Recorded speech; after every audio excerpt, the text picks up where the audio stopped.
How to study with Youniversity post-graduation. Today, we will discuss how to study with Youniversity after you have achieved full soul connection and are busy accomplishing your personal learnings and your planetary mission, or even missions in this incarnation in accordance with the up-to-date divine plan of the light for the earth. Welcome everyone. Charles and Martina are here to take you on a journey into our near future. From 2025 to 2030, Earth will undergo a transition phase. The currently dominant third-dimensional systems and structures will dissolve and disintegrate to make room for Earth's higher dimensional purpose in our universe. That purpose is twofold. Be the university planet for all life on our galaxy, active forum from the third and through the fifth dimension, and be the light communication center for the whole universe. Martina, what approximately will this new work look like? Welcome everyone, also from my side. Let me start with the perspective. We are the 33rd universe in this cosmos. And our cosmos is the 14th in the whole of creation. That means when we have access to these higher realities, we meet loads of different peoples, different beings, with different ways of working, highly skilled in areas which we need on Earth to basically clean up the mess we've created. And we need to be able to interact with them. Yeah. And that means we have our soul connection, we are tapped into the plan, and then we are ready to encounter a reality that's far beyond our five senses. And to trust our five senses, and then on the other hand say, okay, and there's much more. So 2 feet on the ground in the third dimension, and head and heart also high up in the sky. Okay. Charles, you've already worked in higher dimensions. Can you share what that was like? Yes, Martina, I'm assuming you mean within the Youniversity. Yes. And it's my pleasure and joy to talk about my work with God Vishnu very closely on many projects. These projects have not been made public yet, but on my birthday last year, God Vishnu gifted me with a citrine gemstone, which I've cherished ever since, and that gift of his to me just brought us very closely, and I'm always very close with God Vishnu. I'm also working with the SANAT Kumara on podcasts, as you see us developing, and then from time to time he passes on messages for our group within our working group, and anytime he has something to say, he comes through very nice and gently and very steadfastly though and conveys his messages to us. Also, I do work with Goddess Amaterasu, Goddess Amaya, and Great Mother Kali, as they help me with the energy work that we do with the 77 galaxies that were previously under the sway of the dark forces. My joy is also to work with the great being ZOKWA, who inhabits the Zuma Rock near Abuja in Nigeria, and Brother Afra, who is the leader of the Africa for the fifth dimensional experience we are going into. We have written several books together, 2 with ZOKWA and 2 with Brother Afra. So the second one I'm editing now and should be back out in the world very soon. So now, before about 2 weeks ago, I was driving towards Maryland, and YESHUA came in and he took over the conversation. And maybe at, at a different point, being someone who at one point was not kind to YESHUA in the sense that I believed the lies thought about him, we had to heal our relationship. And when I was driving and he came in and said, "We are fine now." And he wants me to work on a book series, Bridge to Light, to help recovering Christians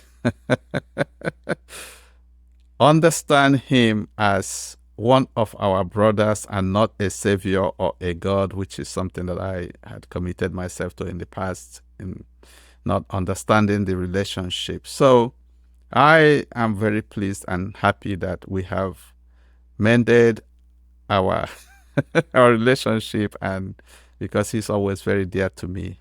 So yeah, those are the experiences. And of course, Martina, as you know, other people come in and they want us to do things. It's just a really joyful, free area to be in. And I know you have tons of experience in this area. So why don't you share some with our listeners?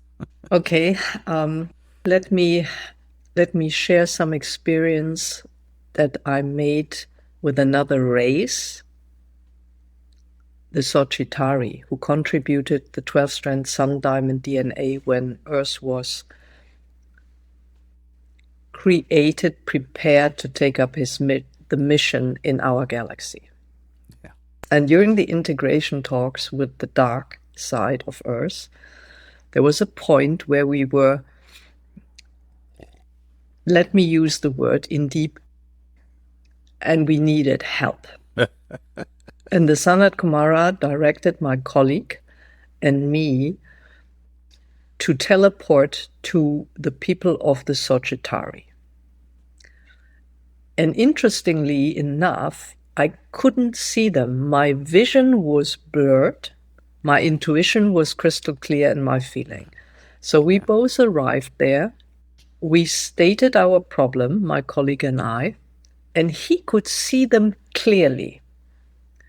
So we were shown to their king. We were treated with utmost respect.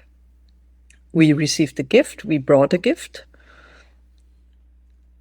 And somehow I bonded with the king in a kind of father-daughter relationship. And I went there afterwards a couple of times.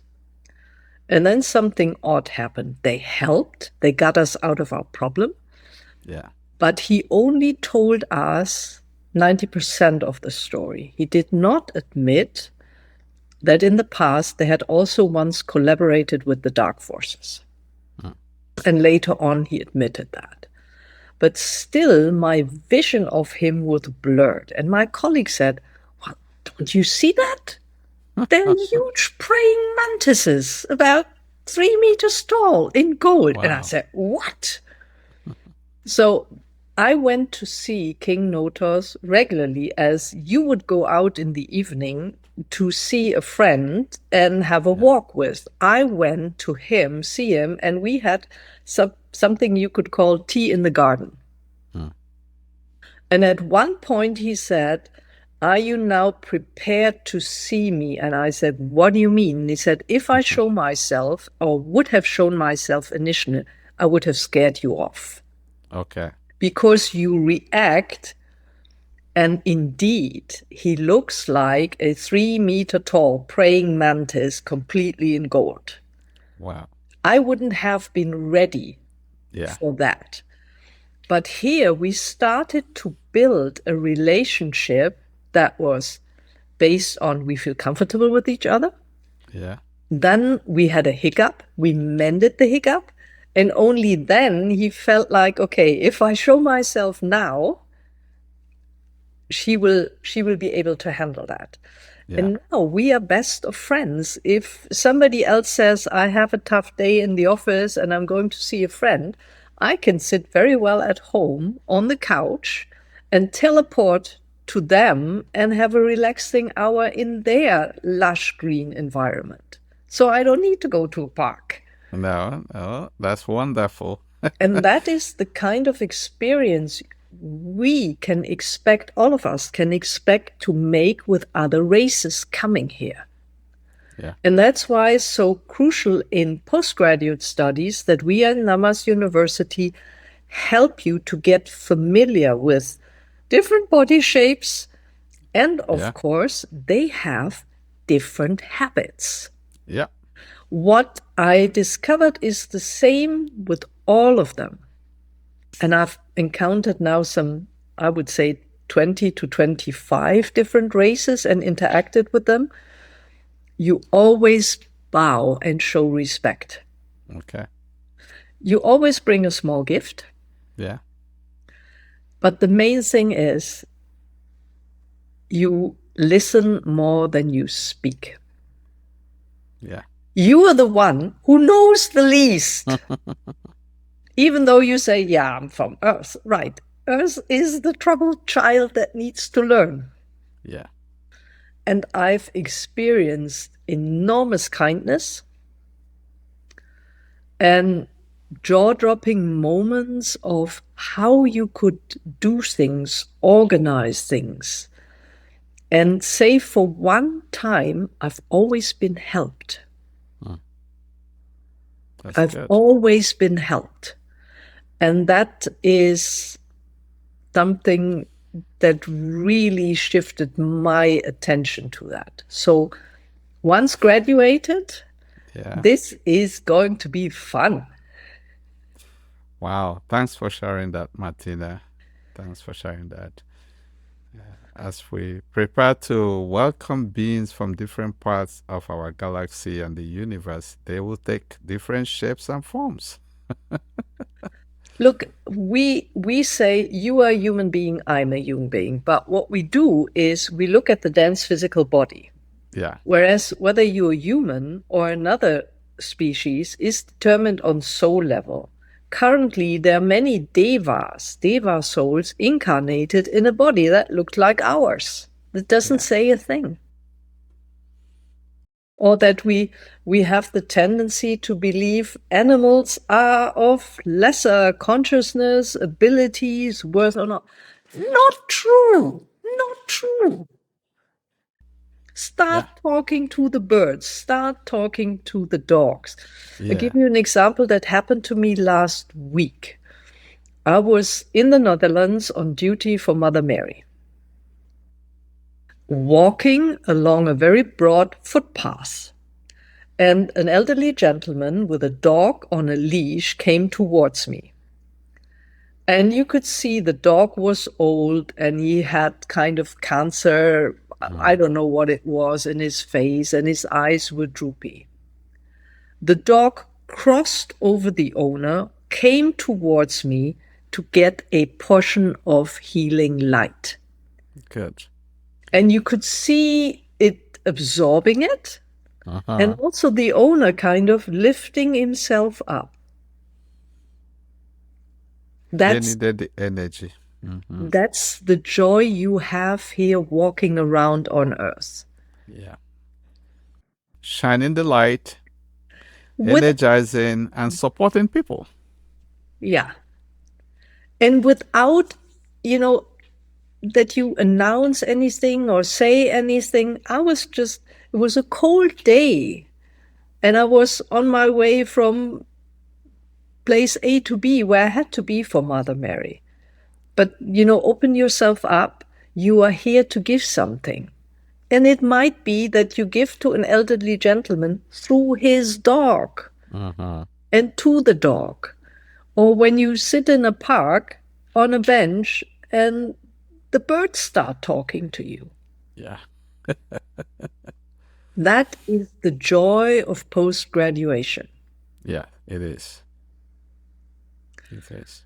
And I would say the second thing that really matters in post-graduation is keep informed about the changes on planet Earth due to the shift and due to the Yes. energy work that we and other colleagues around the world do Yeah. and can inform you about.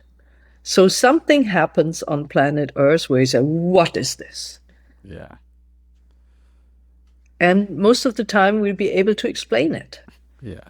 Because always there's some human beings that have a hand in what is happening, who are the co-creators with the beings that are in the higher dimensions. Yeah. Yeah. For example, at this moment, when we watch the news and see what's going on in the world, male leaders getting at the throat of other male leaders for the benefit of a company, a country, multiple countries, or whatever. Yeah. And that's scary. On the one hand, they have to play a role in dismantling the third dimensional reality that was created by the dark forces. Yeah. It might not be the smartest way to dismantle that. I mean, two leaders could sit together of opposing countries and say, well, we've created a lot of bullshit fighting each other. What could we possibly do that is good for both of us and all the peoples? And not kind of flexing your muscles and I'm the stronger guy here. But they play a vital role. And when we see that as well, we can put things in perspective. Definitely. Definitely. Yes. So many questions, I guess, moving forward. If you join us again next week, we'll answer the questions you sent to us. Definitely. So everybody, thanks for listening. See you next week. See you next week. Bye-bye. Bye-bye.